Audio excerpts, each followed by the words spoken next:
से कहाँ कहाँ इन्वेस्ट करके अपना मैक्सिमम बेनिफिट ले सकते हैं? देखिए, हमारे पास जो भी आते हैं हम उसको ये सजेस्ट करते हैं, खाली टैक्स सेविंग पर्पस के लिए इन्वेस्ट मत कीजिए। हमारे पास ऐसे भी लोग आते हैं जो 10,000 का डोनेशन देते हैं और 3,000 का टैक्स बेनिफिट लेना चाहते हैं, 1,500 का टैक्स बेनिफिट लेना चाहते हैं। तो अगर आपके पैन कार्ड से कुछ प्रॉपर्टी एसोसिएटेड है तो फिर आपको रिटर्न फाइल करना पड़ता है? करना चाहिए, बिल्कुल करना चाहिए। मतलब नहीं तो लोग सोचेंगे, लोग मतलब डिपार्टमेंट जो है वो लोग ये कंक्लूजन पे आएंगे, there is some kind of concealment of income. एक बहुत कॉमन क्वेश्चन है, लोग पूछते हैं कि जब मैंने टैक्स पे कर दिया है तो मेरा टीडीएस फिर क्यों डिडक्ट हो रहा है?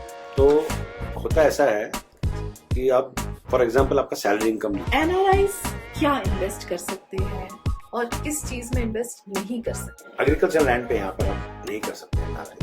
NRIs are not allowed here to invest in agriculture. क्या आप जानते हैं आपकी छोटी सी फाइनेंशियल प्लानिंग की गलती आपको लाखों का नुकसान करा सकती है? हजारों लाखों लोग सपना देखते हैं बिजनेस करने का, लेकिन lack of knowledge and misleading information के कारण उनका सपना अधूरा रह जाता है। हर बिजनेसमैन सक्सेसफुल होना चाहता है, कुछ होते हैं लेकिन बाकी टैक्सेशन और फाइनेंसेस के चक्रव्यूह में फंस के रह जाते हैं। इस पॉडकास्ट में हम इसी चक्रव्यूह को भेदने के तरीके ढूंढेंगे। राधे राधे, मैं नम्रता तिवारी आपका बहुत स्वागत करती हूँ आप ही के चैनल में भाव नम्रता, जो कि सिर्फ एक पॉडकास्ट का ही चैनल नहीं बल्कि भावना को व्यक्त करने का प्लेटफॉर्म है। क्योंकि हम जानते ही नहीं, हमारा पूर्ण विश्वास है हर भावना की आवाज होती है, सुनने की जरूरत है। सबसे पहले तो आप सबका बहुत धन्यवाद कि आप हमारे कंटेंट को पसंद कर रहे हैं, सराह रहे हैं और सपोर्ट कर रहे हैं। इसी तरह से आप हमें सपोर्ट करते रहिए और हम आपके लिए अच्छे कंटेंट लाते रहेंगे। हर कोई कमा लेता है, लेकिन कमाना ही काफी नहीं, उसे संभालना, प्लान करना और इन्वेस्ट करना असली गेम चेंजर है। इन्हीं सब विषयों पे बात करने के लिए आज हमसे जुड़ रहे हैं एक ऐसे एक्सपर्ट जो कि नंबरों को सिर्फ समझते ही नहीं बल्कि उनके पीछे छुपी हुई कहानियों को भी जान लेते हैं। मैं बात कर रही हूँ चार्टर्ड अकाउंटेंट नीरज बंसल जी की, जिन्हें 27 सालों का एक्सपीरियंस है accountancy, taxation, financial planning, auditing, business strategies के क्षेत्र में। इन्होंने सैकड़ों कंपनियों और प्रोफेशनल को गाइड किया है, सिर्फ टैक्स बचाने में ही नहीं बल्कि लॉन्ग टर्म इन्वेस्टमेंट गेन में भी। तो आइए शुरू करते हैं आज का पॉडकास्ट। आशा करती हूँ आप अंत तक जुड़े रहेंगे। Enjoy the podcast.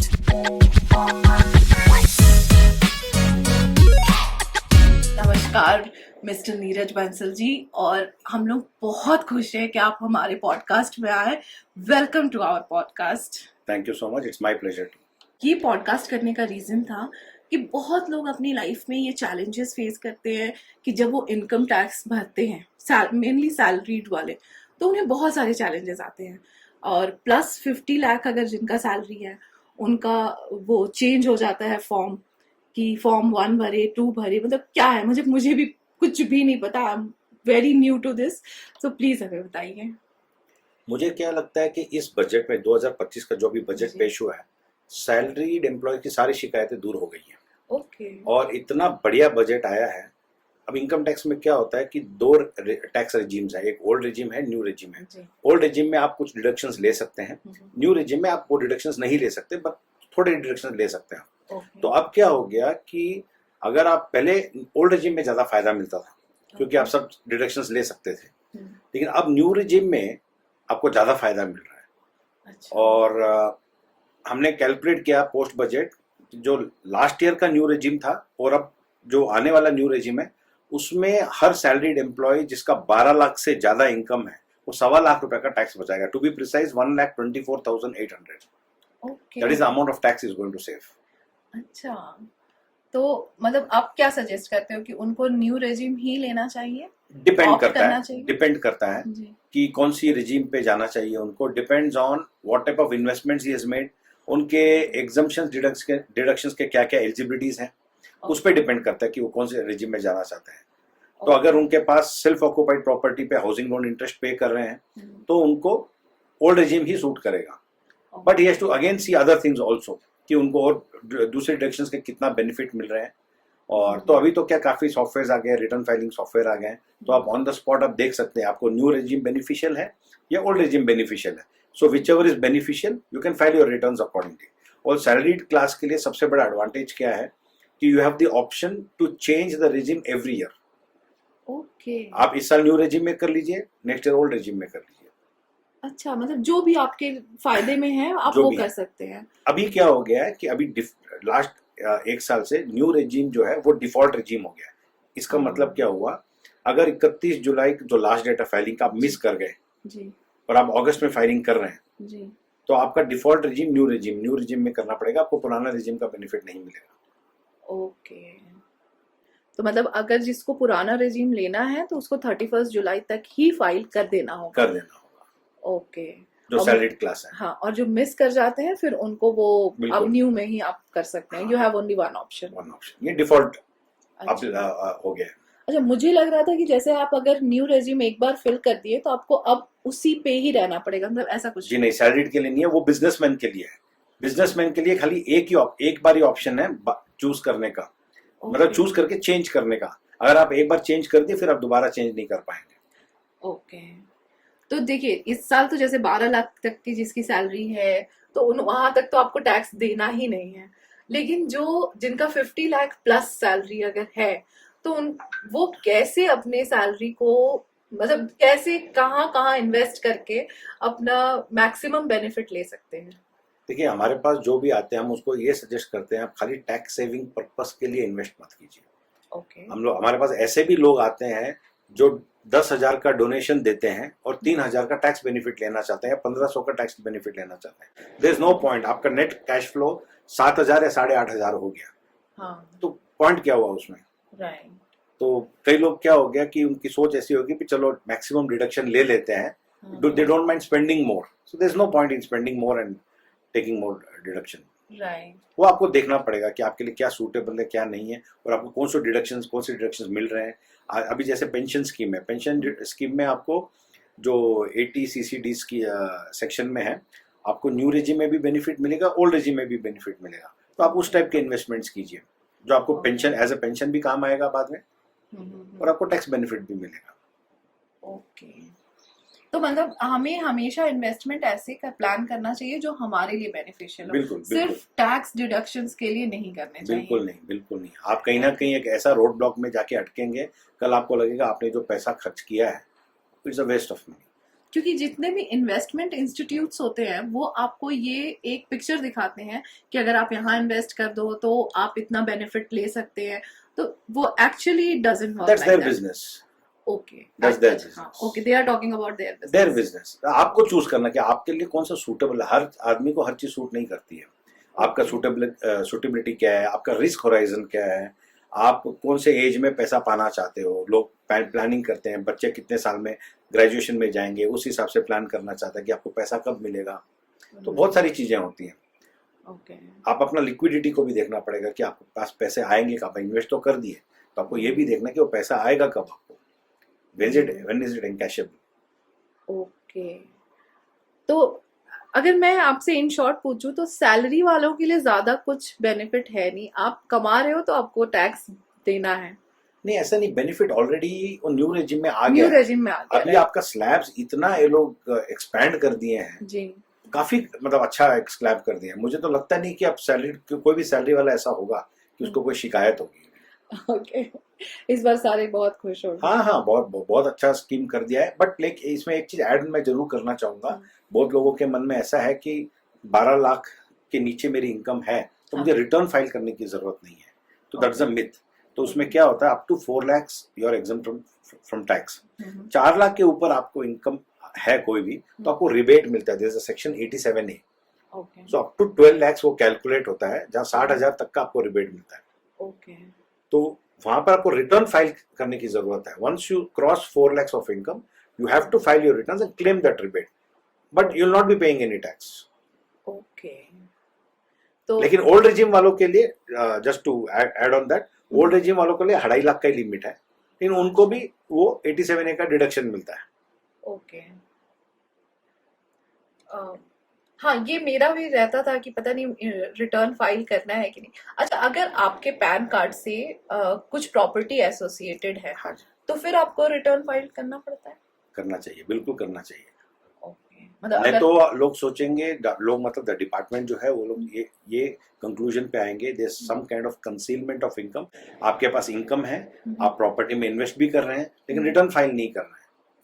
So they will get back to you, they will take the data from the sub registrar office, specially जिसका 30 लाख के ऊपर का प्रॉपर्टी वैल्यू है, they'll get all the information from them and they'll shoot out a mail to you or a notice to you saying that हमको पता लगा कि आपका ऐसा 30 लाख के ऊपर का आपका एक प्रॉपर्टी का रजिस्ट्रेशन हुआ है, so please get back to us with your income tax filing details and your income details. Okay अच्छा, जैसे देखिए बहुत सारी हाउसवाइफ्स होती हैं, उनके हस्बैंड उनके नाम पे प्रॉपर्टी परचेज करते हैं, मतलब उनके पैन कार्ड पे, तो उन सबको रिटर्न फाइल करना चाहिए? बिल्कुल। लेकिन सोर्स ऑफ इनकम पे डिपेंड करता है। अभी जैसे हस्बैंड वाइफ के नाम से करते हैं, जी अब वाइफ के नाम पे रेंटल इनकम आ रहा है, जी तो इनकम टैक्स में क्या कई क्लबिंग प्रोविजंस हैं, वो जल्दी से अलाउ नहीं करता है कि आप इस तरह टैक्स प्लान कर ले कि आप प्रॉपर्टी वाइफ के नाम पे खरीद लें और वो रेंटल इनकम वाइफ के नाम पे दिखा दें, ओके। तो इनकम टैक्स अगर मान लीजिए कि किसी का जॉइंट प्रॉपर्टी है, तो उनको फिर मतलब वाइफ को भी उनकी रिटर्न फाइल करना चाहिए? दोनों को दिखाना चाहिए। ओके कई लोग ये गलती कर देते हैं करते कि हैं, एक ही नाम में दिखाना चाहते हैं, जी। वहां पर उनको कहीं ना कहीं डेटा मिसमैच आता है, जब सामने वाला कभी टीडीएस काटता है हम्म, या इनकम टैक्स में आपका वो इनकम का डिटेल चढ़ता है, कहीं ना कहीं वहां पर एक मिसमैच आ जाता है आपको। ओके तो we always suggest both of them file their returns, both of them show their respective share of income. Okay, मतलब फाइल करने में कोई प्रॉब्लम नहीं है, नहीं, एक फॉर्म फाइल करना चाहिए। को फाइल करना हाँ चाहिए। जी, बिल्कुल करना चाहिए। मैंने ये बहुत बार सुना था कि if you have a pan card और आप पे प्रॉपर्टी एसोसिएटेड है, आप जो भी आपका इनकम है, इनकम टैक्स रिटर्न आप जरूर फाइल करो। बिल्कुल बिल्कुल, आपको कंटिन्यूटी रहती है, बीच में भी आपको स्टॉप नहीं करना चाहिए, चाहे बीच में आपका कोई इनकम नहीं हो फिर भी रिटर्न फाइल कर सकते हैं आप। Even if you don't have a taxable income, you can still file a return of income. कल को आपको घर लेना है या कोई लोन लेना है या कोई भी चीज में आगे आपको ये डॉक्यूमेंट काम आता है, तो वो भी देखेंगे आपका अच्छा ट्रैक रिकॉर्ड है, you have been regularly filing your returns, so your their acceptance of your record becomes more. अच्छा, मतलब ये सारी चीजें इतनी इम्पोर्टेंट है? जी जी जी, मैक्सिमम लोग लेकिन नहीं करते नहीं करते। ओके, तो कुछ इग्नोरेंस हो जाता है, कुछ नेग्लिजेंस हो जाता है। एग्जैक्टली हाँ, इग्नोरेंस भी है और थोड़ा सा वो बोलते हैं हाँ नेग्लिजेंस, इसलिए कि सोचते हैं अरे क्यों फाइल करना है जब है ही नहीं, तो हाँ ये हो जाती है। अब मैं एक्चुअली ये मैंने प्रॉब्लम फेस किया था, मैंने जब अपनी बुटीक सेटअप किया था ना, तो मैंने मतलब मुझे ये बताया गया था कि आपको कंपनी रजिस्टर करा लेना चाहिए, एलएलपी, मतलब स्टार्टिंग में आपको ऐसे ही फंड्स का क्रंचेस रहता है तो आप नहीं कर सकते हैं, बट मेनी एडवाइस जो भी कंपनी है जो भी करते हैं, I don't want to take anyone's name, but वो आपको सजेस्ट करते हैं no go for it, and और मैं भी समझती हूँ वो उनका बिजनेस है। आप क्या सजेस्ट करते हो करना चाहिए? देखिए, ये एकदम सही क्वेश्चन आपने पूछा है कि हम भी देखते हैं कि हमारे पास ऐसे बहुत लोग आते हैं जिनका एक ड्रीम रहता है कि अपनी कंपनी स्टार्ट करें, but they lose out a lot of time. मैं इस टॉपिक पे थोड़ा टाइम लूंगा आपसे, बिकॉज मैं सब चीज इसमें कवर करना चाहता हूँ। लोग क्या करते हैं, उनका ड्रीम रहता है कि मुझे अपना काम स्टार्ट करना है, फिर वो 2-3 महीना लगाएगा एक नाम डिसाइड करने में, फिर वो अपना विजिटिंग कार्ड का लोगो डिसाइड करने में 3-4 महीना लगाएगा, तो इस टाइप से वो टाइम लूज आउट होता है। What we suggest, you just start with any name, you start with any simple format of forming an entity। आप प्रोप्राइटरशिप में कीजिए, सिंपल पार्टनरशिप में कीजिए। अगर आप एक दूसरे को जानते हैं, दो लोग स्टार्ट करना चाहते हैं, 2 एंटरप्रेन्योर्स हैं, go with a simple partnership form, कुछ नहीं होगा, the world is not going to come to an end. आप आराम से स्टार्ट कीजिए, बिजनेस ग्रो कीजिए, तब आप देखिए कि आपका बिजनेस ग्रो हो रहा है, देन यू अंडरस्टैंड आपको कितना सिक्योरिटी चाहिए, कितना सेफ्टी चाहिए बाहर से, फिर you go for a LLP और a company. You need not waste your time and money in going for such compliances. Company form कर लेते हैं, 20-25 हज़ार का खर्चा आ जाता है, फिर हर साल कंप्लायंसेस होते हैं, स्टैट्यूटरी ऑडिट होती है, ऑडिटर्स को भी पैसा देना होता है, तो they waste a lot of time and money और कंप्लायंसेस। तो हम सजेस्ट करते हैं आप काम स्टार्ट कीजिए, सिंपल नाम से स्टार्ट कीजिए। अभी जैसे विप्रो नाम है, हम सभी को यही एग्जाम्पल देते हैं, विप्रो नाम में वैसे क्या है, आप ऐसा क्या गुण देखते हैं कि विप्रो नाम से आपको बिजनेस मिल जाएगा, लेकिन उन्होंने बिजनेस खड़ा किया तब विप्रो नाम सामने आया है। So it's your work which is going to speak, not the name. Name तो ऑटोमेटिक ब्रांड बन जाता है बाद में आपके पीछे। को अपना नाम रजिस्टर कर लेना चाहिए, क्योंकि फिर आपको ये नाम नहीं मिलेगा, हो सकता है कोई और ले ले, तो ये सब ऐसा नहीं होता है? ऐसा होता है, जी। But again name is after all a name. Okay. You can have another name. Name से आपको कुछ बिजनेस मिलने वाला नहीं है, और ऐसा कोई अपील आपका होने वाला नहीं है लोगों में कि नेम की वजह से आपको बिजनेस मिल जाएगा। आपका बिजनेस आपका प्रोडक्ट लेके आएगा, आपका सर्विस लेके आएगा। नेम बाद में आप देखेंगे, आप कुछ भी रख लेंगे, नेम चल जाएगा, तो आपका कल ब्रांड बन जाएगा। Name is immaterial if you personally ask me. लोग नेम के पीछे बहुत ज्यादा टाइम लगा देते हैं। अवेलेबिलिटी ऑफ नेम्स नहीं होते हैं अपने रजिस्टर ऑफ कंपनीज के पास, तो you have to keep on applying. आप ऐसा कोई नेम रखिए जो इजीली अवेलेबल है, which conveys what you are doing, start with the business. अब कई लोग जैसे प्रोप्राइटरशिप फर्म रखते हैं, लेकिन उनका सपना रहता है कि हम नाम के नीचे डायरेक्टर लगाएं। फिर वो बोलते नहीं, हम डायरेक्टर नहीं कहलाएंगे, अगर हमारी प्रोप्राइटरशिप कंसर्न रहेगी तो हम कंपनी खोलेंगे। फिर वो इस चंगुल में, फिर वो चक्रव्यूह है। अच्छा, तो जस्ट ये अपने नाम के नीचे डायरेक्टर लगाने के लिए, मींस सीरियसली ऐसा भी होता है? होता है, अच्छा, हम रोजाना यही देखते हैं। ओके। हाँ, सीरियसली मैं आपको बता रही हूँ, हमें तो ये सजेस्ट किया गया था कि we should go for an LLP. बाद में बिजनेस 2-3 साल करने के बाद हमें ये समझ में आया कि बड़े से बड़े फर्म आज तक एलएलपी में ही काम कर रहे हैं। जैसे हमने देखा सोच ब्रांड, इतनी बड़ी ब्रांड है, वो आज तक एलएलपी है। और वो शुरू जब हुई थी तो एलएलपी थी भी नहीं, वो बाद में रजिस्टर हुई है। तो जब मैंने बहुत सारे केस स्टडी पढ़े तो फिर मुझे रियलाइज हुआ कि नहीं, ये सबसे बड़ा मिस्टेक कोई बिजनेस कर, आप अपने बिजनेस पे ध्यान दीजिए, उसके अलावा आप सब चीज पे ध्यान देते हैं। और हमने भी, आपने जो बोला था ये हमने भी किया था, बिजनेस कार्ड का लोगो, फिर हमारी कंपनी का, मतलब बिजनेस कार्ड कैसा दिखना चाहिए, हमारी कंपनी का लोगो कैसा दिखना चाहिए। Instead of investing in our business, हम ज्यादा टाइम ये सब पे इन्वेस्ट कर रहे थे, तो जिसकी वजह से हाँ बहुत प्रॉब्लम्स हुए। जैसे मैंने कहा, सबका सपना होता है, एक ड्रीम होता है अपना काम करना, अपना, तो उसमें क्या होता है कि लोग बह जाते हैं उस चीज में, एक इमोशन अटैच हो जाता है कि करते हैं। But you should go, instead you should spend time in knowing कि आज मैं ये बिजनेस स्टार्ट करता हूँ तो मेरे को क्या बेनिफिट्स, जैसे स्टार्टअप इंडिया स्कीम है, उसमें काफी बेनिफिट्स हैं। तो अभी जैसे 2015 में इन्होंने स्टार्टअप स्कीम चालू किया था गवर्नमेंट ने, वो फिर 10 साल तक हुआ। इस स्कीम में जो भी एलिजिबल स्टार्टअप होता है वो 10 साल के अंदर any 3 consecutive years he can take income tax benefit। उसको एक भी रुपए इनकम टैक्स पे करने की जरूरत नहीं है। तो become a eligible startup you must be either LLP और प्राइवेट लिमिटेड कंपनी। आपका टर्नओवर 100 करोड़ के अंदर होना पड़ेगा, और आपको स्टार्टअप इंडिया स्कीम में रजिस्ट्रेशन करना पड़ेगा। जब आपका अप्रूवल आएगा only then you become a eligible startup. And ये 2025 तक का टाइम था। अभी करंट बजट में 5 साल और एक्सटेंड कर दिया गवर्नमेंट ने। अब आप you have time up to 2030।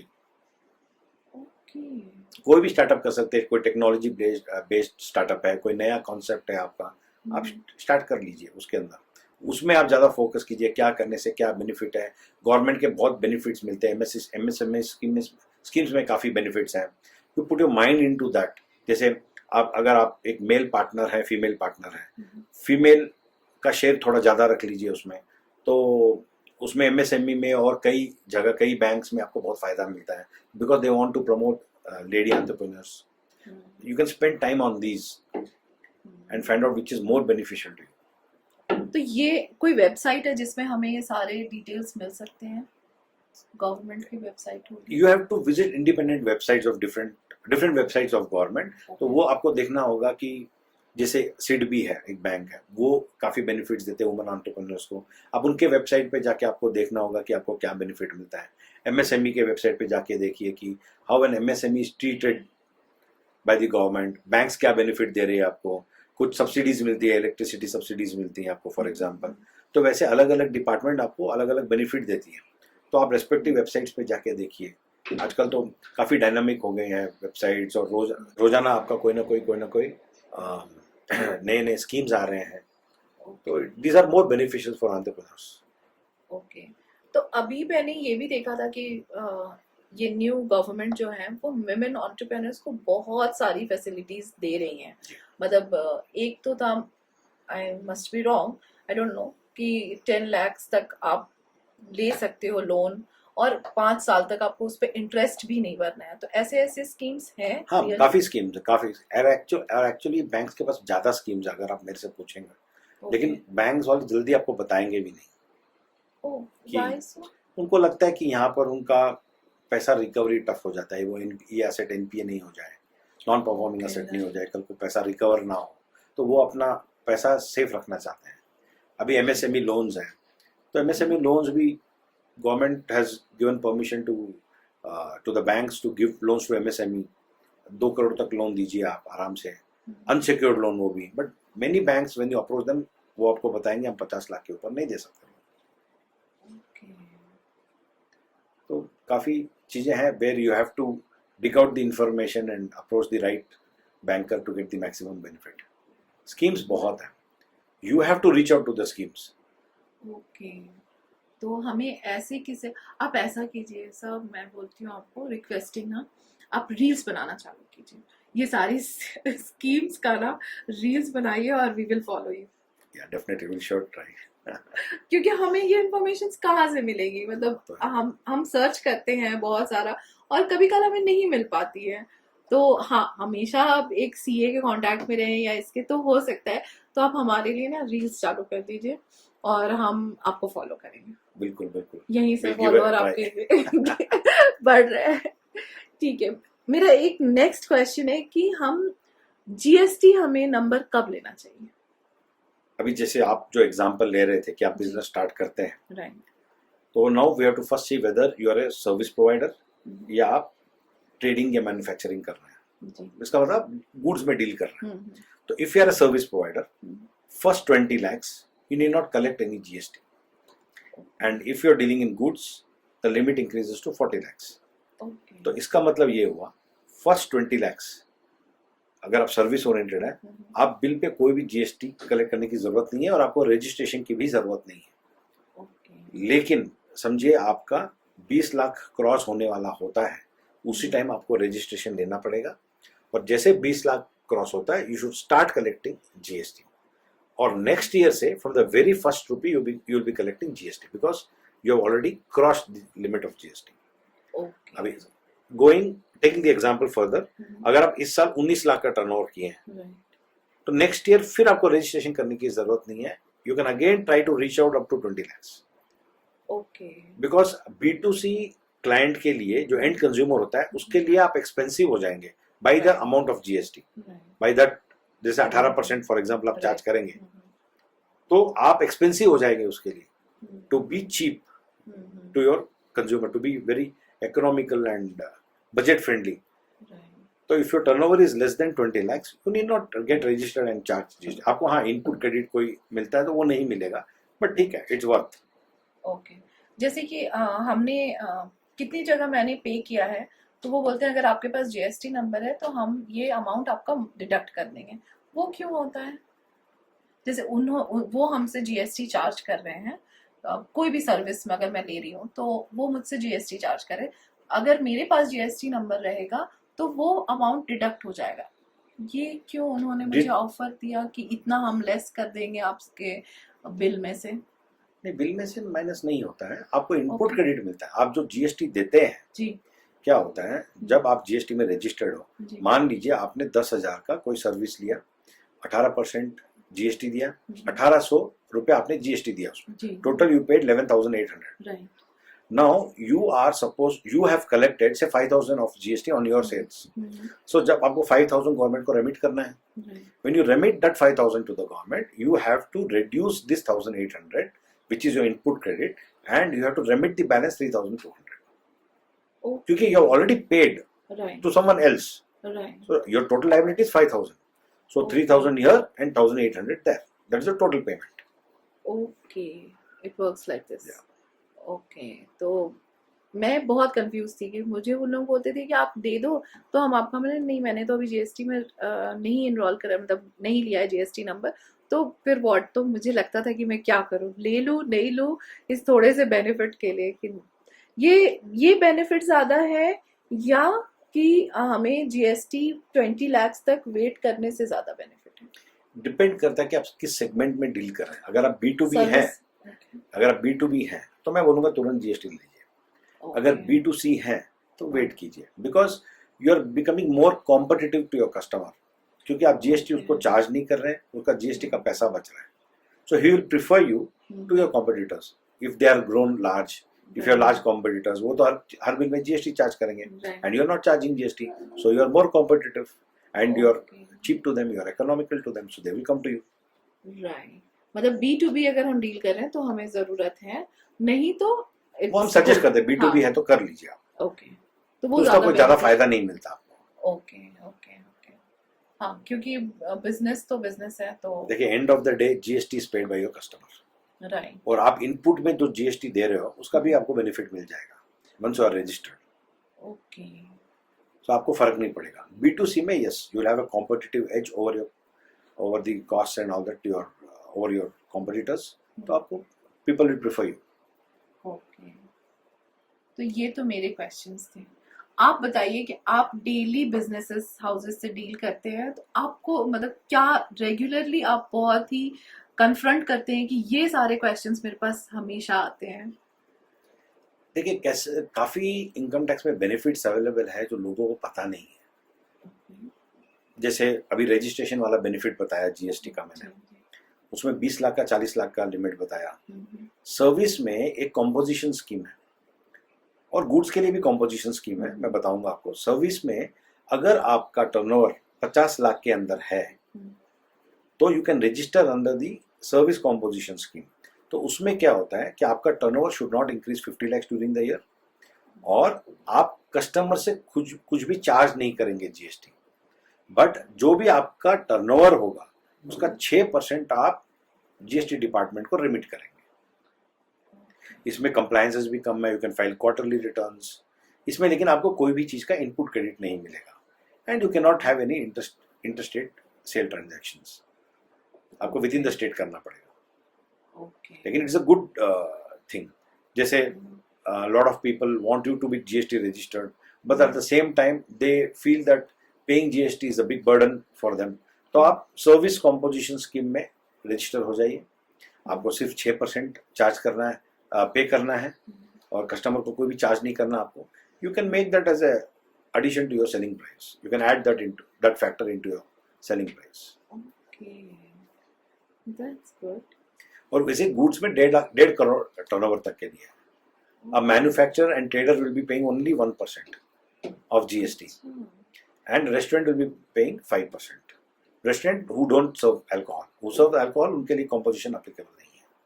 Okay, तो देखिए, तो हम अगर ये कहें कि एंड में सारा जो टैक्सेस है वो कस्टमर ही पे कर रहा है? Obviously, you are collecting GST and remitting to the government. You are an agent of the government. आप अपने पॉकेट से कुछ दे ही नहीं रहे हो. Wherever you are a consumer, you are bearing the tax. If you are not a consumer, अगर आप एक चेन में हैं, you are a part of a chain. आप इधर से ले रहे हो, उधर दे रहे हो, मतलब it's like that. सैलरीड वाले तो बहुत नुकसान में है इसमें. कैसे मतलब नुकसान? इनकम टैक्स तो भरते ही रहते हैं, उसके बाद हर चीज पे टैक्स भर रहे हैं. टैक्स स्ट्रक्चर तो देखिए ऐसा ही है, और टैक्स स्ट्रक्चर ऐसा ही होता है, इसलिए नाम उसका टैक्स रखा गया है, क्योंकि इट्स ऑलवेज टैक्सिंग. एग्जैक्टली. तो ठीक है, आई मीन अगर आप देखेंगे, if you compare the past and now, we are moving towards a better taxation regime, जहाँ डे बाई डे टैक्सेस कम हो रहे हैं. जैसे प्राइवेट लिमिटेड कंपनीज में you have to pay only 25% of tax, but उसमें कई डिसएडवांटेजेस भी हैं. टैक्स प्लानिंग आप ज़्यादा कर नहीं पाते हैं. प्राइवेट लिमिटेड कंपनीज में कंप्लायंसेस बहुत होते हैं.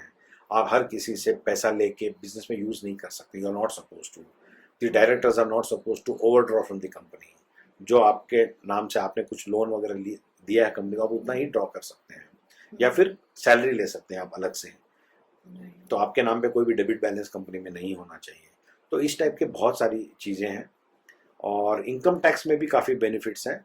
जैसे if you are a professional and if your income is say less than 75 lakhs, जैसे चार्टर्ड अकाउंटेंट्स ले लीजिए, engineers, doctors who have a professional degree, architects, up to 75 lakh rupees, उनके लिए बहुत अच्छा स्कीम है. गवर्नमेंट बोलती है प्रोफेशनल्स के लिए, if your income is less than 75 lakhs, only 50% of that will be treated as an income.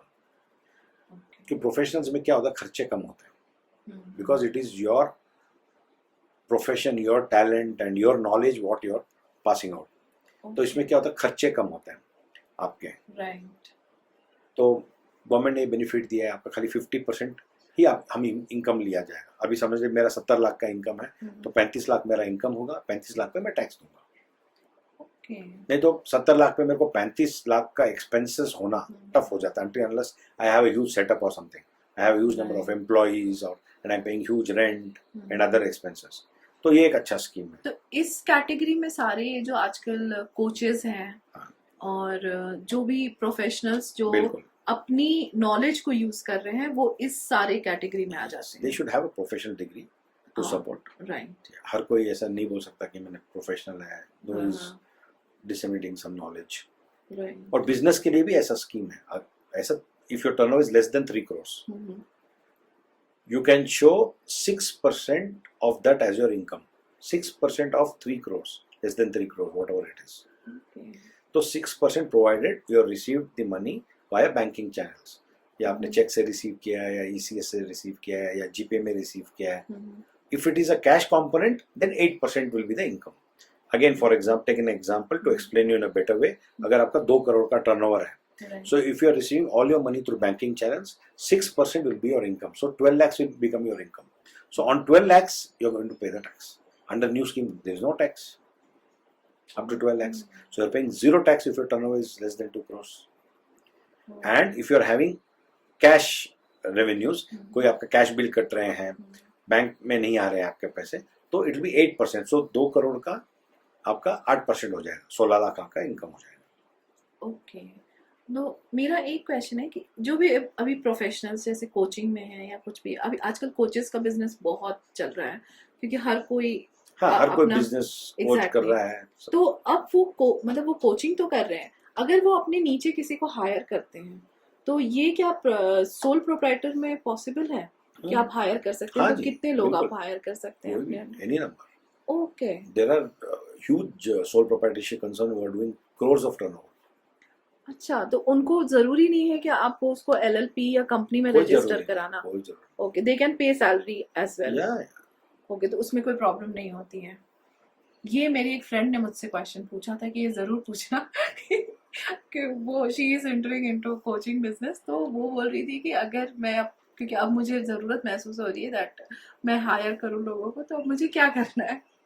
तो ओके, तो उनको ज़रूरत नहीं है। आप सोल प्रोप्राइटरशिप में भी काफ़ी दिन, तो LLP डिफरेंस आप मुझे प्लीज़ बताइएगा। सोल प्रोप्राइटरशिप से LLP में कब आपको शिफ्ट करने की ज़रूरत होती है? देखिए, first of all I would like to explain the term LLP। LLP मतलब limited liability partnership. Right. Limited liability partnership क्या होता है कि आप जितना कैपिटल उस पार्टनरशिप फॉर्म में इन्वेस्ट करते हैं, आपकी लायबिलिटी उतनी ही लिमिटेड है। राइट। नॉर्मल पार्टनरशिप फॉर्म में क्या होता है कि इवन अगर आपकी लायबिलिटी ज्यादा बनती है, you are payable more than what you have invested, तो आपके पर्सनल असेट्स से लिक्विडेट करके उसको देना पड़ेगा। लेकिन आजकल होता क्या है, आप प्राइवेट लिमिटेड कंपनी हो जाइए, LLP हो जाइए, आप बैंक्स में एक्सपोजर लेते हैं टू ओवर सिक्योर देमसेल्फ, वो आपके पर्सनल असेट्स भी कवर कर लेते हैं उसमें,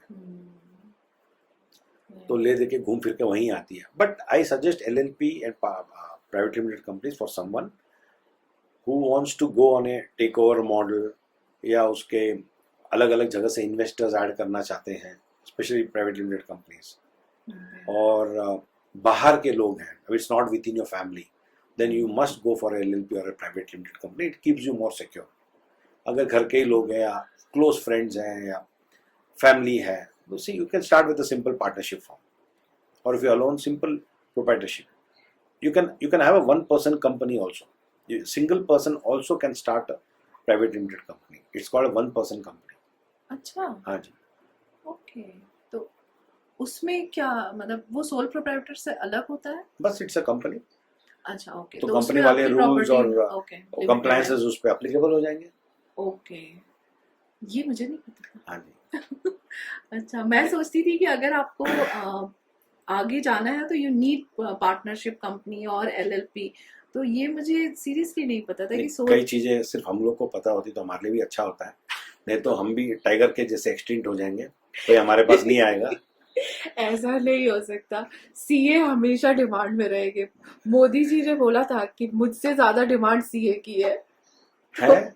लेकिन आपको बोलना चाहूंगा कि मोदी जी आने के बाद सीए का काम बहुत कम हो गया है। अच्छा। जी जी, बिल्कुल बिल्कुल।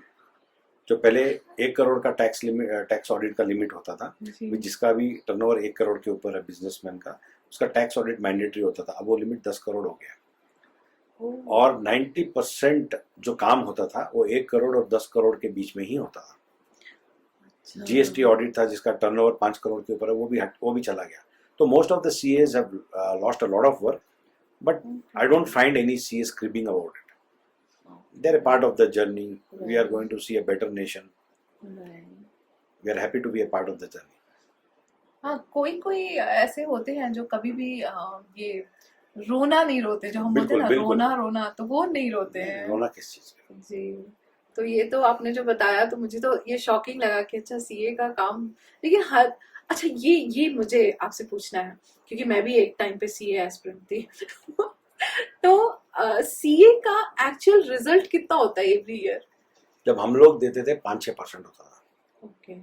अब 15 से 20% हो गया। ओके, मतलब इतना टफ है अभी भी? टफ है। बहुत लोग पूछते हैं कि सीए ज्यादा टफ है या आईआईटी ज्यादा टफ है?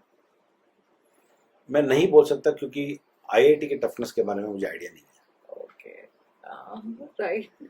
तो ये मैं, लेकिन सीए इज टफ, आपको काफी फोकस्ड होना पड़ता है। एंड हाँ, ऐसा डिग्री आपको, मैं तो बोलूँगा कि ऐसा डिग्री आपको कहीं जल्दी से नहीं मिलेगा। क्या होता है, हम लोग को 3 साल अंडर ए चार्टर्ड अकाउंटेंट एक्सपीरियंस लेना होता है। वो जो एक्सपोजर मिलता है ना, वो एक्सपोजर आपको कहीं नहीं मिलेगा। You are accessible to accounts of big companies and you know what they are doing, how they are doing, what you can learn from them, how do they prepare their financial statements and what are the repercussions of that। अगर कोई listed company है तो उसमें और आपको सीखने को मिलेगा कि उनके कैसे रिजल्ट आते हैं, मार्केट्स कैसे रिस्पॉन्स देते हैं अपना।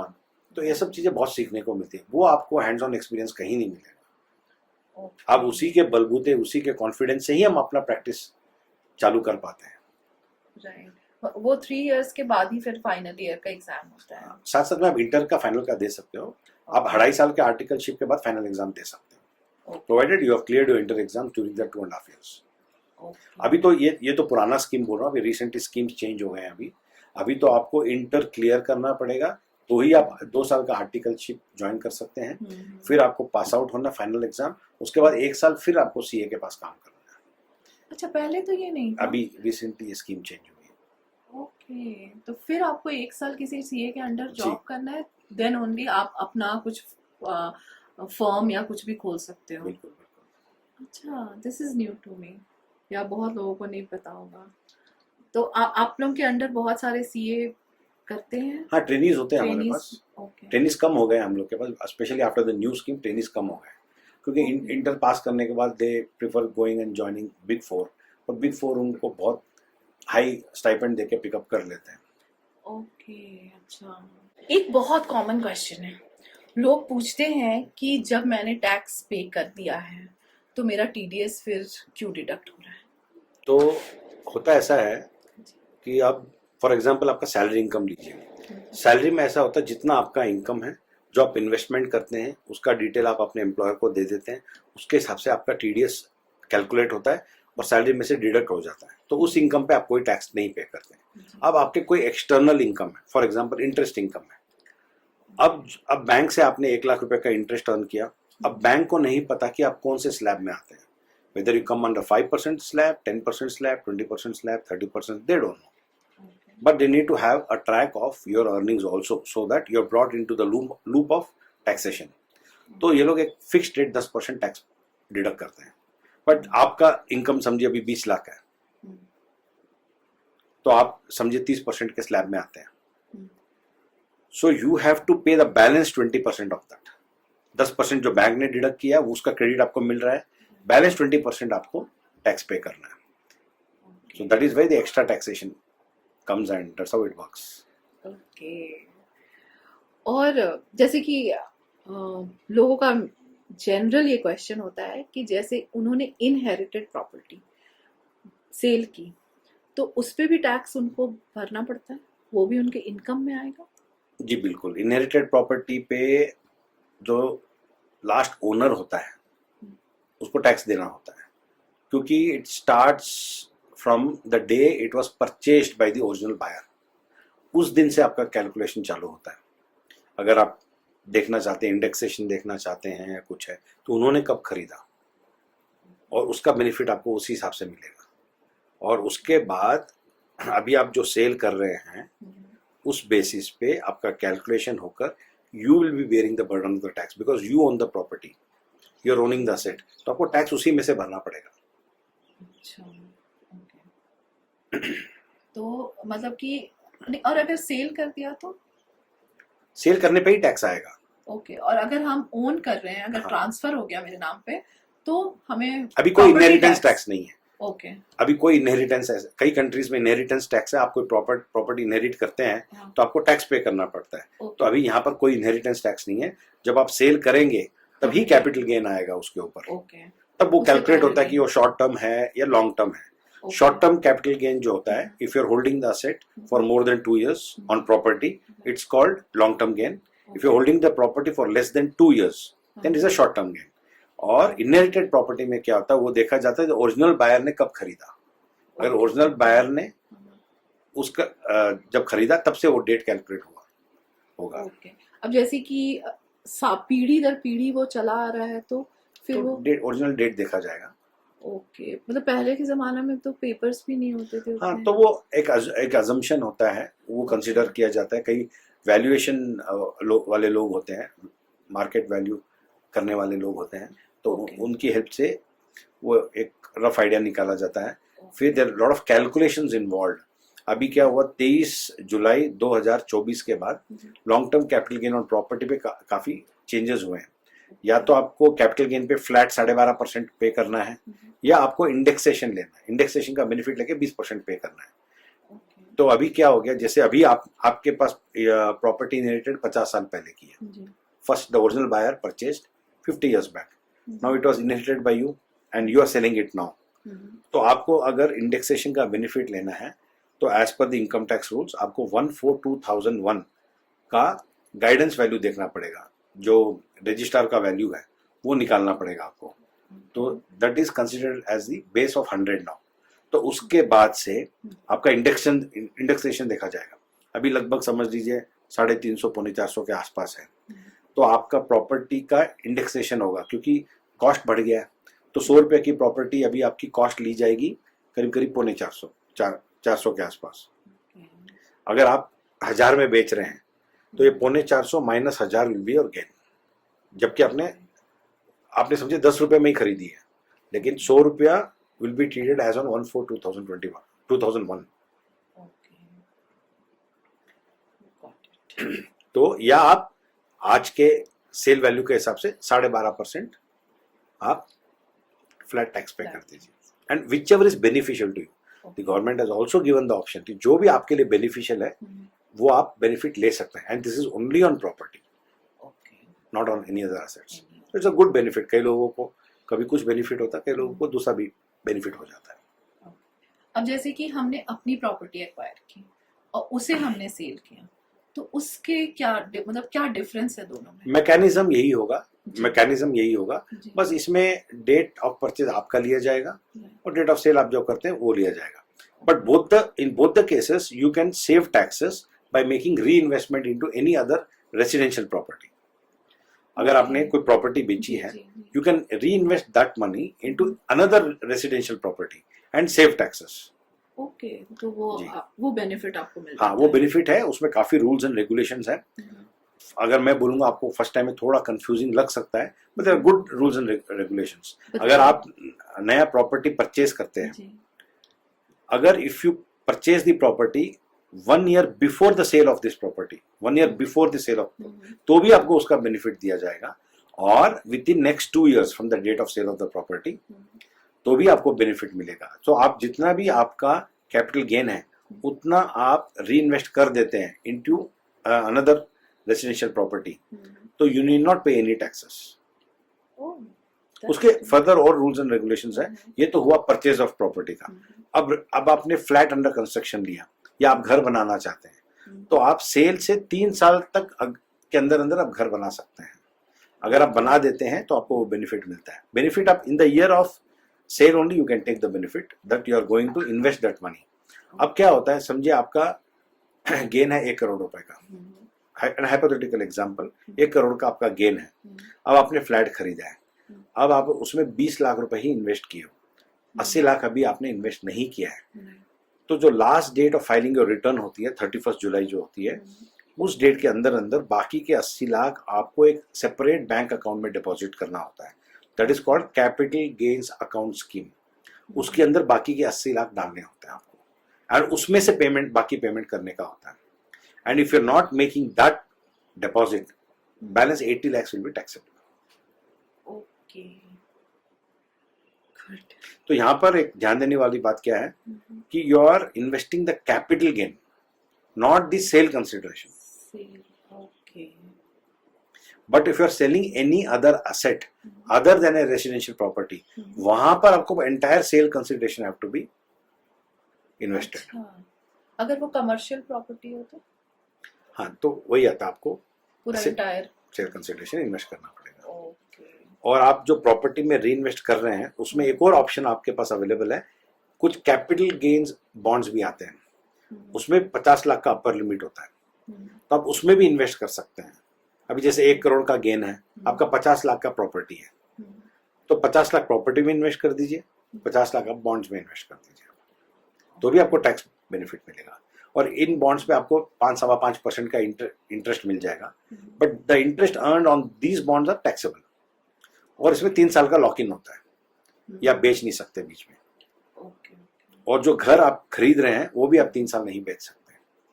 अच्छा, उसमें भी लॉकिंग होता है। और जिस दिन आप घर खरीद रहे हैं, बना रहे हैं, you should not be owning more than 1 residential property with you. अच्छा, ये भी कंडीशन है। हाँ, ये भी कंडीशन है। Not more than 1। वो प्रमोट करना चाहते हैं हाउसिंग सेक्टर को और Right. सबको, तो इसलिए ये सब बेनिफिट्स अवेलेबल हैं। तो ये रूल्स एंड रेगुलेशंस ये सब फॉलो करने से ही आपको सारे बेनिफिट्स मिलेंगे। ओके।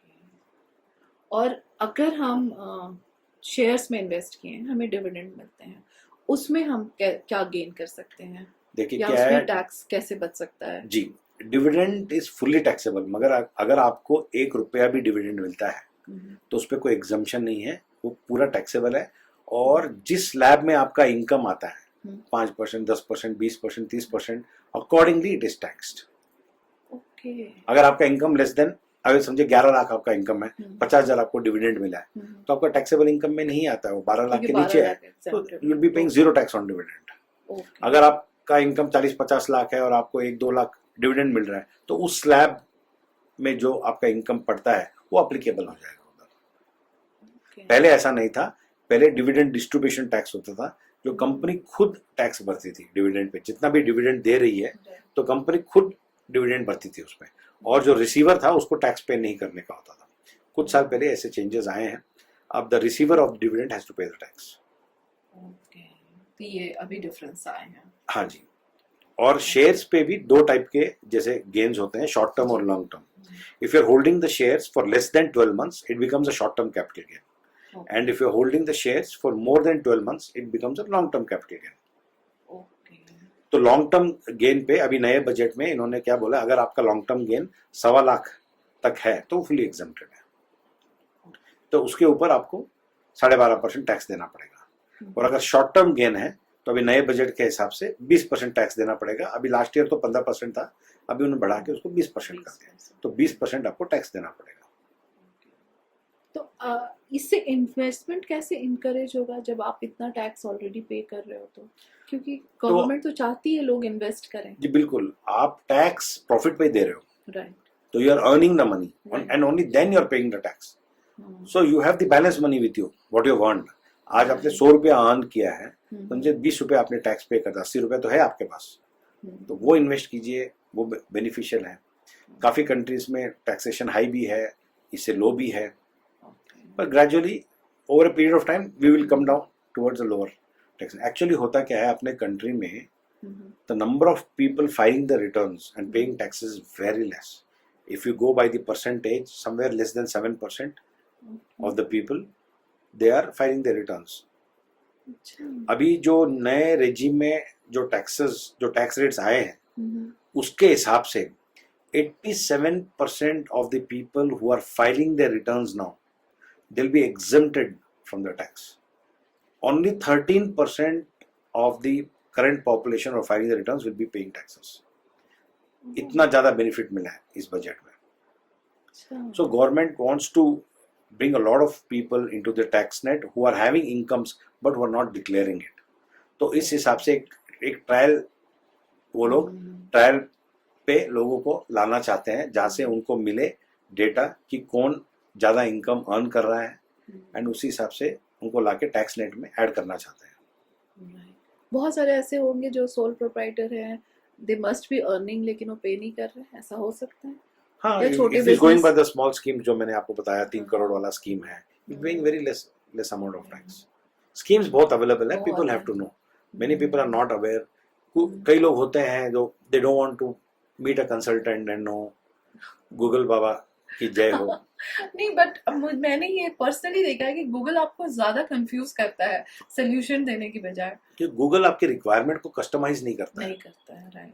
General answer. जब आप कोई कंसल्टेंट से मिलते हैं या सीए से मिलते हैं, वो आपकी नीड को समझता है, वो समझता है कि आपको एग्जैक्टली चाहिए क्या, एंड उसी हिसाब से आपको सजेस्ट करेगा. एंड गूगल को आखिर आंसर्स कौन देता है? भगवान तो देते नहीं है. तो जो आर्टिकल्स अपलोड होते हैं वो उसी से आंसर्स रिट्रीव करता है. राइट. जो ब्लॉग्स होते हैं, आर्टिकल्स होते हैं, उसी से गूगल रिट्रीव करता है इन्फॉर्मेशन. तो आपको गलत इन्फॉर्मेशन भी मिलती है. There's so many people who follow Google and they end up paying huge taxes. Then for damage control they come to us, please save us. ऐसा भी होता है? बहुत केस होते हैं, हर साल आते हैं हमारे पास ऐसे केस. तो बेस्ट ये है कि अगर आप बिजनेस कर रहे हो, आप टैक्सेबल ब्रैकेट में आ रहे हो, तो इमीडिएटली कंसल्ट करो. Even if you are salaried, if you are having good income and if you are having various sources of income, आपके सैलरी इनकम है, आपके प्रॉपर्टी इनकम है, आपके शेयर्स में इनकम है, बहुत सारी चीजें हैं. अभी फॉर एग्जांपल एक चीज बताऊंगा मैं आपको, जैसे डेरिवेटिव्स होते हैं शेयर मार्केट में, उसकी इनकम अलग ढंग से ट्रीट होती है. It is not like short term और लॉन्ग टर्म. वो मैक्सिमम लोगों को पता नहीं होता. They treat it as short term and long term. And जब इनकम टैक्स के पास जब डेटा पहुंचता है तो वो लोग they get back to them saying that you are not on the right track. हमारे इन्फॉर्मेशन के हिसाब से आपने डेरिवेटिव्स में इतना काम किया है, वो इनकम तो आप डिक्लेयर ही नहीं किया. So income from derivatives is treated as business income, not as a capital gain, because it is speculative income. You're not taking the delivery of the shares and doing. You're not taking the delivery of the commodities. That is what you call derivatives. तो ये एक future basis पे आप काम कर रहे हैं. तो जितने भी फ्यूचर्स ऑप्शंस होते हैं, कमोडिटी ट्रेडिंग होती है, जो फ्यूचर्स कमोडिटी ट्रेडिंग होती है, ये सब टोटली डेरिवेटिव्स में आते हैं. And it treated as a business income. यहाँ पर आपका 12.5 और 20% नहीं लगता है. यहाँ पर अगर आप हायर इनकम है तो आपका स्लैब के हिसाब से लगेगा, 30% लग सकता है इसमें tax. So very few people are aware about this and they fall in a trap by taking some information. इसीलिए आप इंफॉर्मेशन प्रोवाइड करने लगो. आपके फॉलोअर्स बहुत बढ़ जाएंगे. और अभी आपने कहा इन्वेस्टमेंट में, मैंने बहुत लोगों का भी देखा है कि जैसे एक फ्लैट खरीदते हैं, एक उसमें तो वो रह रहे हैं, फिर दूसरा वो एज एन इन्वेस्टमेंट सोचते हैं, लोन लेके खरीदते हैं कि नहीं हमें तो उस जो भी रेंट आएगा वो हमारा इनकम है. तो this is a right investment? देखिए, हम लोग के पास कोई अगर एडवाइस लेने आता है इन्वेस्टमेंट का, तो हम लोग तुमको यही बोलते हैं कि आप रेसिडेंशियल प्रॉपर्टी में इन्वेस्ट मत कीजिए और रेंटल पर्पस के लिए, क्योंकि रेंट आपको कितना यील्ड देता है? एवरेज हमने देखा है 2.75 to 3% का यील्ड देता है. Commercial properties are better. They give 6 to 8% yield. And lands are much better because land आपको short term yield नहीं देगा, लेकिन long term बहुत अच्छा yield देता है. I mean, if you're investing in the right areas, they give you very good yield. But again, security and safety of the land, you have to keep it safe from encumbrances. तो ये सब चीज़ आपको देखना होता है. But land definitely they give you good yields. But land in layouts we don't suggest. वो layouts में क्या होता है कि 50% of करीब 54% of the land goes for development. तो उसमें आपको 46% लैंड मिलता है. तो ऑटोमेटिकली आपका जो रेट है आधा हो गया. जब आप बेचने जाएंगे आपको कोई खास वैल्यू उतना मिलेगा नहीं. हाँ, अगर आपको 20-25 साल रखना है तब you may see some appreciation. So you have to see what is your risk horizon, आपका टाइम होराइजन क्या है, आप कितना साल वेट कर सकते हो, आपको लिक्विडिटी कब चाहिए, आपको शॉर्ट टर्म लिक्विडिटी चाहिए, लॉन्ग टर्म चाहिए, या रिटायरमेंट के लिए चाहिए. You can invest. उसमें म्यूचुअल फंड्स होते हैं, प्रॉपर्टीज होती हैं. But you are not suggesting कि अगर आप फ्लैट इन्वेस्टमेंट पर्पज से ले रहे हो कि उससे रेंट आएगा तो it is not a good it is investment. Not at all a good investment. हाँ, उसमें एक बेनिफिट है कि जो रेंटल इनकम है, you are paying tax only on the 70% of the value. उसमें 30% का आपको डिडक्शन मिलता है. और under new scheme you can also claim interest on the house property as a deduction under new scheme. पुराने में तो मिलता ही है, न्यू स्कीम में भी उसका बेनिफिट ले सकते हैं. ऑन लेटर प्रॉपर्टी आपका इंटरेस्ट का भी डिडक्शन मिलेगा. सपोज आपका 5 लाख का इनकम है तो 3.5 लाख आपका टैक्सेबल हो गया, 30% का डिडक्शन मिल गया. और समझिए आपका 5 लाख का इंटरेस्ट आप दे रहे हो, तो your income will be 0 for this year. And 1.5 lakh जो आपका नेगेटिव आ रहा है, it will be carried forward. तो वो एक बेनिफिट है. बट रिटर्न्स पर से उतना कोई खास बेनिफिट नहीं है. अब जैसे कि अभी जो भी हमें टैक्स बेनिफिट मिलते हैं, अगर हम एक फ्लैट लिए हैं तो उसी पे मिलते हैं, दूसरे पे तो आपको बेनिफिट आप इंटरेस्ट पे क्लेम नहीं कर सकते ना. कैसे? जैसे कि मैंने दूसरा एक फ्लैट खरीदा है तो उस पे तो मुझे रिबेट मिलता है टैक्स में, दूसरे फ्लैट पे भी मिलेगा? हाँ, मिलेगा. Subject to the limits. 1.5 lakh का जो 2 लाख का जो लिमिट है उस पर मिलेगा. अगर वो लिमिट पहले ही में क्रॉस कर गया तो उतना ही मिलेगा जितना लिमिटेड है, उतना ही ओके. मिलेगा. ओल्ड स्कीम में मिलेगा. न्यू स्कीम में interest on house property self occupied पे नहीं मिलता है, लेट आउट पे मिलता है. ओके. तो it is a very bad investment. बहुत लोगों को नहीं पता है और इस तरह से लोग 3-3, 4-4 फ्लैट्स खरीद रहे हैं बैंगलोर में कि मुझे रेंट बहुत मिलेगा. नहीं, अगर आप एक आपको इसमें पैसा सही में कमाना है तो you can look at the capital appreciation of the flat. आप बहुत श्योर हैं कि आज आपने 50 लाख 60 लाख में फ्लैट खरीदा है, 5 साल में उसका 90 लाख हो जाएगा, 1 करोड़ हो जाएगा, उसमें आप जा सकते हो. आपको लगता है कि अपकमिंग एरिया है, काफ़ी डेवलपमेंट हो रहा है या होने वाला है, आप वहाँ पर कैपिटल अप्रिसिएशन देख रहे हैं, then you can invest in flats. तो ये जो 3% आएंगी इनकम आएगी, ये आपकी एडिशनल इनकम हो गई. बाद में आपको you can see double the investment in next 5 to 6 years. तब आप कर सकते हो. वरना flat is not at all a good investment. फिर आपके 3-4-5 साल के बाद धीरे धीरे आपके मेंटेनेंस कॉस्ट बढ़ने लगते हैं. और प्रॉपर्टी जैसे भी वो डिटोरिएट तो होगी. हाँ, खर्चे लैंड आपके तो नहीं है कि वो बिल्कुल, जो बिल्कुल. बिल्डिंग आपकी बनी हुई है वो आपका डिटोरिएट हो रही है, तो वो सब भी तो कंसिडर हमें करना पड़ता है. बिल्कुल, यू राइट. डेप्रिशिएटिंग एसेट, मतलब this is not depreciating asset but a sort नहीं, of. It is a depreciating asset. इसका सी योर असेट पर से इज डिप्रिशिएटिंग. लेकिन अगर लैंड वैल्यू बढ़ता है, प्रॉपर्टी वैल्यू बढ़ता है, तो आपको मिल सकता है. Gold can be good investment. You can सी 2005 में क्या रेट था गोल्ड? 5,000 था 10 ग्राम का. अभी आप रेट देखिए. It all depends. You must have. That's what it's very well said that you must not keep all the eggs in one basket. आपको अलग Basket. Short term, long term, medium risk horizon, high risk horizon, zero risk horizon. जैसे FD है, zero risk horizon है. Bonds, RBI bonds हैं, taxable bonds हैं, tax free bonds हैं, ये सब जीरो रिस्क है. म्यूचुअल फंड्स हैं, उसमें भी आप 2 चीज में इन्वेस्ट कर सकते हैं, फिक्स्ड इनकम बेयरिंग में और शेयर्स में.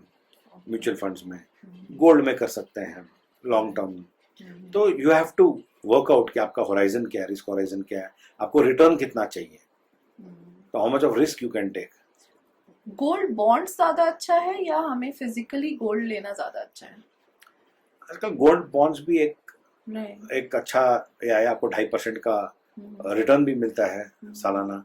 You need not keep the physical gold with you, तो इट इज बेटर. तो वो भी एक अच्छा ऑप्शन है. बट कई लोग they prefer keeping the physical gold अपने हाथ में. Safety is a concern. हाँ, वो एक हो जाता है कि आप इतना लोगे तो रखोगे. आप रिसेंटली देखे होंगे bank lockers also are not safe. तो काफी चैलेंजेस होते हैं. आप अपना खुद का गहना भी रख सकते हो बैंक में. They have some schemes, they pay you some interest also on that. अच्छा, ये भी है? Yeah, you can keep your old account. There are some schemes with the banks where they Okay. are going to give you some 2.5-3% interest on that Okay. every year. तो वो हमें फिर वो SBI और ऐसे ट्रस्टेड बैंक्स के ही पास जाना चाहिए। Nationalized bank. हाँ, न्यू बैंक्स के पास तो बिल्कुल नहीं जाना Even we चाहिए। don't suggest. क्योंकि अभी रिसेंटली किसी बैंक का मैंने देखा था कि वो उसमें सारे अकाउंट्स फ्रीज कर दिए गए थे कि आप नेक्स्ट 3 मंथ्स तक नहीं यूज कर सकते। I don't remember the name of. Cooperative bank पे तो बिल्कुल भी नहीं जाना है। अभी इंडसइंड बैंक का भी आपने देखा ही था। हाँ, तो होता है, कई चीज होती है। कोऑपरेटिव बैंक्स में तो we never suggest people to keep their money. Okay, it's risky. हाँ, very risky. Cooperative banks they may topple down any time oh, and RBI is not bound to pay you anything. Nationalised bank में कुछ होता है तो RBI take the responsibility of right. Securing your money to some extent. हमने India में जो रह रहे हैं उनके बात किए। एनआरआईज क्या इन्वेस्ट कर सकते हैं और किस चीज में इन्वेस्ट नहीं कर सकते हैं? NRIs can invest, I think, in any asset in India. Agricultural land पे यहाँ पर आप नहीं कर सकते NRIs. NRIs are not allowed here to invest in agricultural lands. बाकी वो कोई भी चीज पे इन्वेस्ट कर सकते हैं and they can pay income tax on that. Okay, जैसे अभी था कि मान लीजिए नॉट एनआरआईज जो वहाँ के रेसिडेंट्स हो गए हैं, अब कुछ साल रहने के Citizenship बाद हो हाँ गया। सिटीजनशिप वहाँ का उन्होंने ले लिया है, तो you have to surrender the citizenship of here. तो यहाँ सारे बैंक अकाउंट्स उनको क्लोज करने पड़ेंगे। They can not keep the bank accounts. वो डिपेंड करता है उनके लोकल लॉज वहाँ पर क्या बोलते हैं। फिर यहाँ पर they normally try to keep on NRE account okay, and सारे फंड्स वहाँ ट्रांसफर कर देते हैं लोग। But they can still file that because they have to pay the income tax on the income earned on this land, that is India. India में जो भी उनका इनकम है उनको तो वहाँ के इनकम का टैक्स उनको पे करना ही पड़ेगा। ग्लोबल इनकम का वो लोग वहाँ पे करेंगे because they are resident of any other country, but on the Indian income they have to pay here and उनको वहाँ पर उसका टैक्स नहीं पे करना पड़ेगा since they are tax here. काफ़ी डबल टैक्सेशन एग्रीमेंट्स होते हैं बिटवीन द कंट्रीज, तो उसके हिसाब से they may not be paying any tax there on this income. अगर इनहेरिटेड प्रॉपर्टी है तो उन्हें भी प्रॉपर्टी टैक्स भरने पड़ेंगे वहाँ से, मतलब time to time? Any property. Okay, तो और लेकिन वो इनहेरिटेड प्रॉपर्टी तो ओन कर सकते हैं ना, उसमें तो कोई लीगैलिटी नहीं फेस नहीं। करेंगे। अगर वो यहाँ के सिटीजन नहीं भी हैं तब भी कोई प्रॉब्लम नहीं है, they can own the property. Okay, और सेल करेंगे तो कोई डिफरेंस है जो यहाँ के रेसिडेंट्स है और जो दूसरे वैसा कंट्री कुछ के नहीं, अच्छा ओके, कोई ऐसा डिफरेंस नहीं है? क्योंकि बहुत सारे लोग हैं जो अब पहले एनआरआई थे और अब वहाँ के सिटीजन हो चुके हैं, तो ये सारे क्वेश्चंस आते हैं कि क्योंकि मैंने ही देखा था मेरे ही घर पे लोगों ने बैंक अकाउंट्स क्लोज किए थे, शायद यूएस में नहीं अलाउड है, आई डोंट नो। ओके, तो क्लोज करने पड़े थे उन्हें बैंक अकाउंट्स। तो प्रॉपर्टी, हाँ प्रॉपर्टी तो रख सकते हैं, आपने बोला। और अगर सेल करेंगे तो उन्हें भी कैपिटल गेन सब देना होगा। कैपिटल गेन्स बिल्कुल बिल्कुल जैसे यहाँ के बिल्कुल। रेसिडेंट्स देंगे वैसे ही सेम उनके बिल्कुल। लिए भी अप्लाइड है। बिल्कुल, ओके टेक्निकली एप्लीकेशन सेम है। ओके, तो ये तो थे मेरे सारे क्वेश्चंस आपसे। Thank you for coming on the podcast. बहुत कुछ मैंने जाना है जो मैं नहीं जानती थी, और मे बी हमारे व्यूअर्स के भी बहुत सारे क्वेश्चंस के आंसर मिलेंगे। एंड इफ़ आप लोगों को कोई भी एक्स्ट्रा क्वेश्चन है प्लीज़ आप कमेंट करें और हम सर से पूछ के आपको रिप्लाई ज़रूर करेंगे। और अगर आप चाहते हैं और आपके और भी क्वेश्चंस हैं तो आप ज़रूर कमेंट करें, हम सर को फिर से बुलाएंगे और आपके सारे क्वेश्चंस का आंसर देंगे, है ना सर? आप आएंगे ना फिर? बिल्कुल बिल्कुल आएंगे, बिल्कुल आएंगे। It was a pleasure being here. Thank you so much. Thank you so much sir. Thank you once again.